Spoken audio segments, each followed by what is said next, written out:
इस वीडियो में हम डायग्नोसिस से रिलेटेड 10 इंपॉर्टेंट सेंटेंस जानेंगे और वीडियो के लास्ट में एक छोटा सा टेस्ट भी है।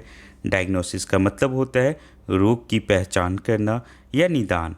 फर्स्ट सेंटेंस है blood test help with diagnosis. Diagnosis is the first step to cure. The doctor wrote the diagnosis on paper. Diagnosis helps doctors find the problem. The doctor explain the diagnosis clearly. Next sentence है Diagnosis said she needs rest. Timely diagnosis can save lives. The report confirmed the diagnosis. A wrong diagnosis can cause trouble. Diagnosis showed allergy, not infection. अब आपके लिए एक छोटा सा test भी है। Diagnosis का हिंदी मीनिंग क्या होता है?